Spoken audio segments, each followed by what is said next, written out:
Yo, salut tout le monde, c'est Gata Volgar, j'espère que vous allez bien. Moi pour ma part, je suis un petit peu sur les nerfs, un petit peu agacé. J'espère tout de même que vous avez passé une bonne journée. Aujourd'hui on se retrouve pour une nouvelle vidéo. Donc on se retrouve pour le premier débrief de la saison 2020-2021 du PSG.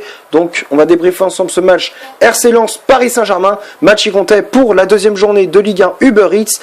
Et défaite du PSG, voilà, pour le premier match de la saison des Parisiens, première défaite, voilà, des hommes de Thomas Tuchel sur le score de 1-0. Le seul buteur de cette rencontre, c'est Ignatius Ganago à la 57e minute de jeu. Et grâce à cette victoire, Lens commence sa saison avec une victoire, voilà, avec les 3 points. Et le PSG qui commence cette saison avec un revers et le compteur est toujours bloqué avec 0 points. Voilà. Bon, c'est vrai que c'est une défaite assez inattendue, voilà, de la part du Paris Saint-Germain. Premier match, première défaite, voilà, le premier match de la saison. Voilà, déjà on commence ce match avec la deuxième journée de Ligue 1. Voilà, normalement on devait jouer la première journée face à Metz, mais vu qu'on avait joué la finale de Ligue des Champions il y a 15 jours, donc forcément ils ont reporté le match.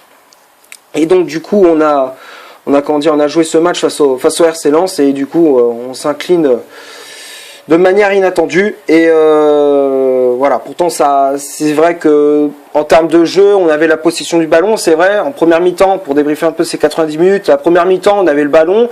Côté lensois, ils se sont créés des occasions aussi. C'était assez équilibré. Voilà, on avait la possession du ballon, eux ils avaient les occasions et tout. Mais voilà, bon, aucune des deux équipes n'avait réussi à faire la différence à ce moment-là du match. On a essayé en première mi-temps avec des occasions de Kalimundo ou encore du jeune Ruiz-Atil. Voilà, c'était nos Titi parisiens qui essayaient de faire la différence. Voilà. Même si bon, dans la feuille de match, il n'y avait pas nos cadres, il n'y avait pas Navas, il n'y avait pas Marquinhos, Paredes, Neymar, Mbappé, Icardi. Voilà, ils étaient quasiment absents, donc forcément on alignait une équipe B, mais quand même, normalement un match comme ça, t'es censé le gagner. Voilà, non mais à un moment donné, même s'il n'y a pas tous ces cadres, les joueurs principaux du PSG, les joueurs qui sont les cadres de l'équipe, Marquinhos, Navas et compagnie, même quand tu alignes une équipe B avec quand même Gay, Verratti, enfin pas Verratti mais bon, je veux dire avec Herrera par exemple, Sarabia, voilà, Kerrer, voilà, ou ces joueurs-là qui sont pour dire des remplaçants, voilà, des remplaçants du PSG, voilà, donc du coup t'es censé quand même faire une bonne prestation, sauf que moi pendant 90 minutes j'ai rien vu de bien, hein. 45 premières minutes, comme je le disais, c'était équilibré, mais bon, on était obligé de faire confiance à nos Titi parisiens, à Ruiz-Atil et à Arnaud Kalimundo. Voilà, c'était les seuls qui ont été les plus dangereux. Voilà. Et après, défensivement, c'était aussi, ça n'a pas été c'était surprenant. Voilà, déjà que en plus de ça, Tuchel, je sais pas pourquoi, il bricole un 4-3-3 avec Kurzawa latéral droit. C'est déjà dans la compo de départ, t'as l'impression que il a fait un AVC avant le match. Tourelle, t'as l'impression qu'il a fait un AVC. Voilà, il te met Kurzawa à droite, il te met Kerrer dans l'axe. C'est quoi la logique? Et il te laisse Diallo sur le banc. Moi, ce que j'aurais fait, c'est que tu mets Diallo aux côtés de Kimpembe pour former une charnière centrale solide. Tu mets Kerrer à droite et Kurzawa, tu me fous sur le banc. Parce que, excuse-moi, le match qu'a fait Kurzawa, il était dégueulasse. Franchement, Kurzawa, il était catastrophique. Je comprends même pas pourquoi on l'a prolongé. Voilà. Il a prolongé son contrat avec le PSG, je sais même pas pourquoi. Voilà. C'est le choix incompréhensible de la part de Leonardo. Voilà. Donc, du coup, même avec cet effectif-là, avec cette équipe, on était rentré au vestiaire avec ce match nul de 0-0. Et après, bon, bah, la seconde mi-temps, ça a été une boucherie, quoi. Franchement, la seconde mi-temps, c'était un carnage côté parisien. Voilà. 57e minute de jeu.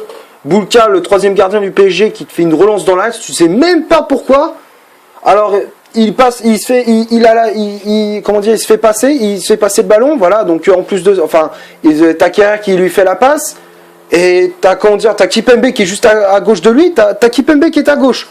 Tu peux la relancer à Kimpembe, voilà, tranquille pépère, tu fais tourner le ballon, c'est pas grave. Mais l'autre, il fait une relance de l'axe, alors il a vu Verratti tout seul, et l'autre, derrière, il était surpris d'avoir le ballon, et du coup, Ganago, il en a profité pour choper le ballon, et derrière, de transformer cette occasion anodine en but. Donc forcément, c'était logique. Voilà, sur cette action-là, on était sûr d'aller se manger un but. Voilà. Donc du coup, à ce moment-là du match, on était mené 1-0. Après, bon, on a essayé de réagir avec des occasions comme je disais, de Kalimuendo, de Sarabia ou encore de Ruiz-Atil. Et après, voilà, on a Lens a fermé le jeu derrière avec leur défense à 3. Donc forcément, là, ils ont tout fermé et du coup, voilà, on n'a plus du tout existé offensivement. En plus de ça, Tourelle, il te fait des changements mais complètement incompréhensibles. Il te fait sortir le jeune Kalimuendo pour faire entrer notre chanteur de reggae, Ressé Rodriguez. Oui les gars, oui c'est un chanteur. J'ai l'impression que c'est plus un chanteur qu'un footballeur. Je me demande ce qui s'est passé depuis pour ce joueur-là. Je me demande ce qui s'est passé. Le mec, on l'a fait venir en 2016 et en plus, moi je l'appelle le morpion parce qu'à chaque fois, il a enchaîné des prêts, et au final, il revient toujours au PSG, mais ça sert strictement à rien. Donc à un moment donné, Leonardo, faudra peut-être résilier son contrat. Voilà. Parce qu'à chaque fois, le mec, il est toujours là. Je me suis dit, mais c'est pas possible. Ressé, il est encore au PSG. Et je croyais qu'il était parti, mais non, il est encore au PSG, celui-là.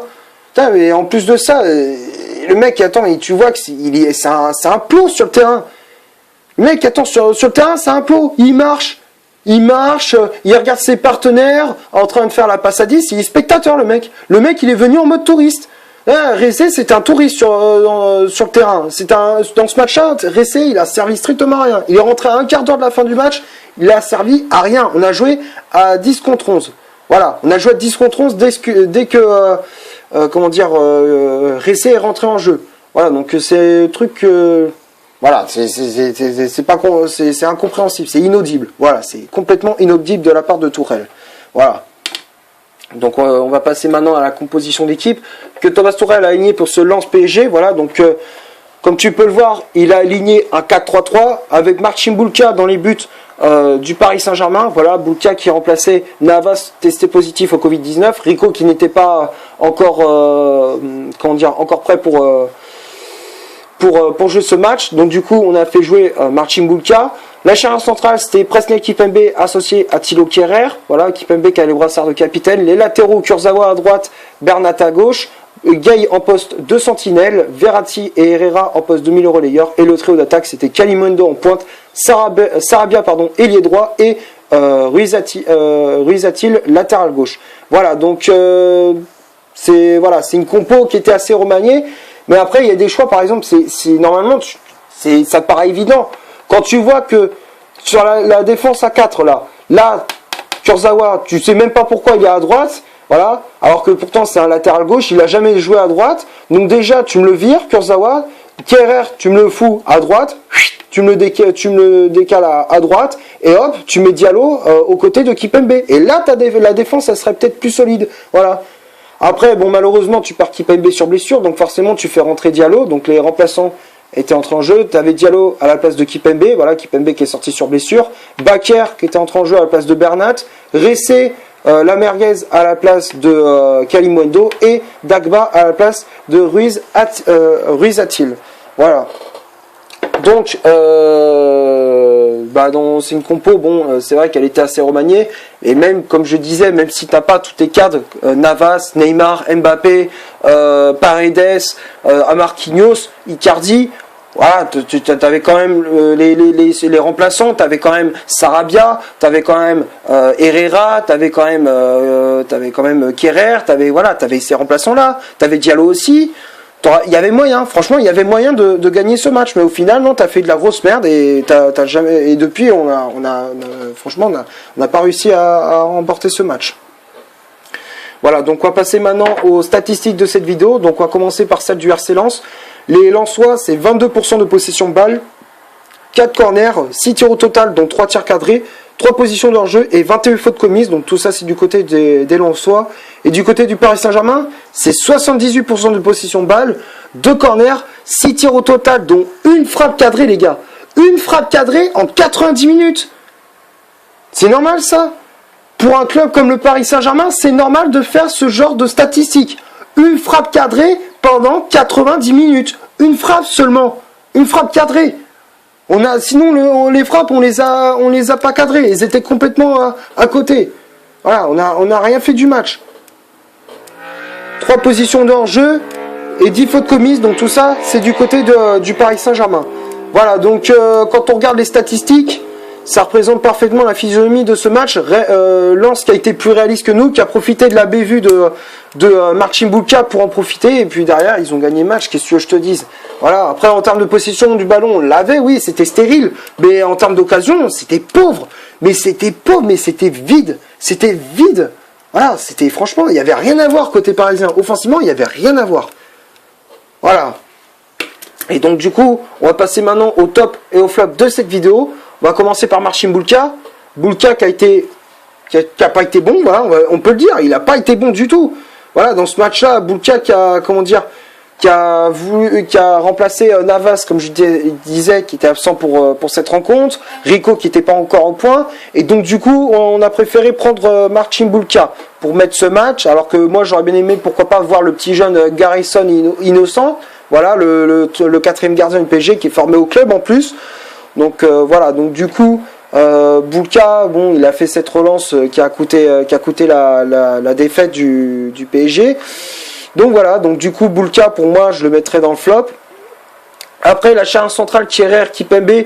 Kierer qui n'a pas été dégueu, voilà. Alors, même si moi j'aurais préféré qu'il joue latéral droit, là il a joué à son poste de base qui est défenseur central. Bon, il n'a pas été mauvais, voilà. Donc même si bon, il était en difficulté durant ce match, il n'a pas été mauvais. Donc voilà. Donc pour moi, Kierer, je le mets dans le top. Kimpembe aussi, qui n'a pas été mauvais, voilà. Presnel Kimpembe qui a fait un match assez solide, capitaine d'un soir où Marquinhos était absent, voilà. Donc pour moi, Kimpembe, je mets dans le top. Ensuite, les latéraux, Kurzawa et Bernat, les deux, je les mets dans le flop. Bernat qui n'a pas été à la hauteur dans ce match-là, qui s'est fait manger sur son côté. Offensivement, il n'a pas porté. Défensivement, il s'est fait manger sur son côté, tout comme Kurzawa. Les deux, ils étaient pareils dans ce match-là. Donc voilà, donc pour moi, Kurzawa et Bernat, je les mets dans le flop. Gay, Herrera et Verratti, on va commencer par Gay.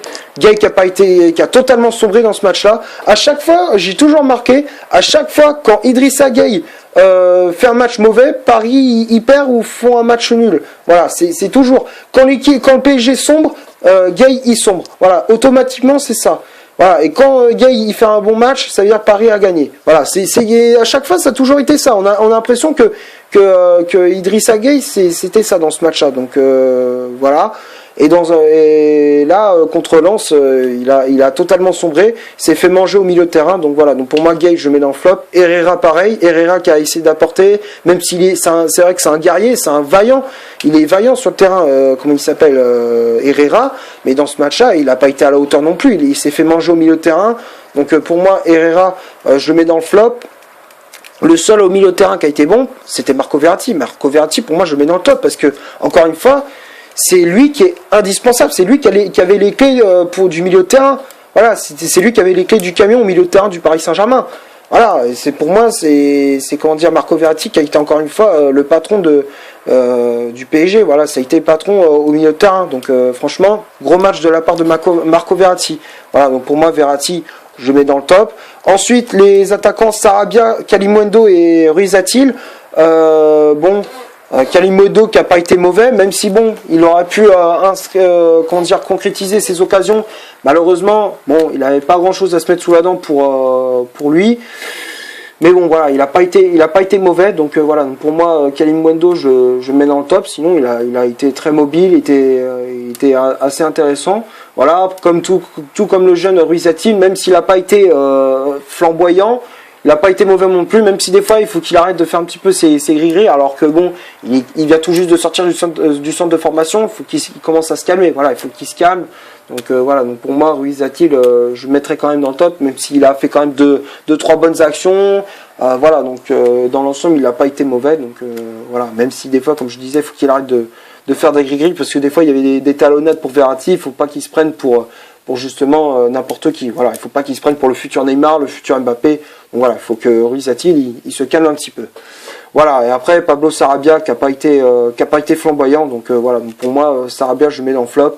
Voilà, première mi-temps, il a du mal à exister pour mettre de l'impact physique.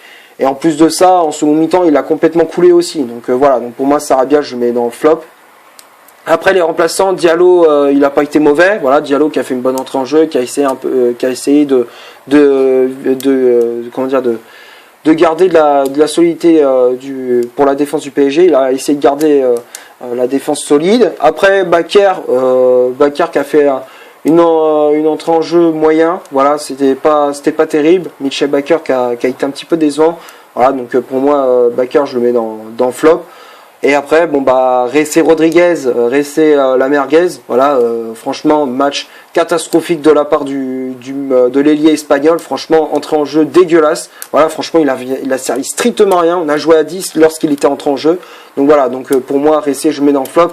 Dagba, bon bah, Dagba qui a pas été flamboyant lui non plus, donc voilà, donc pour moi, je mettrais dans le flop, voilà, donc pour moi, les seuls tops durant cette rencontre sont Kehrer, Kipembe, Verratti, Kalimundo, Ruiz-Atil et Abdou Diallo. Voilà, donc c'est pour moi les seuls tops durant cette rencontre entre le RC Lens et le Paris Saint-Germain. Voilà, donc c'est tout ce que j'avais à dire pour ce match. J'espère que la vidéo vous aura plu. Si c'est le cas, vous laissez un énorme like. Tu cliques ici pour t'abonner pour rien rater de mes vidéos. Tu cliques ici pour voir une autre si tu le souhaites. Et moi je te dis à la prochaine pour une prochaine vidéo. Ciao!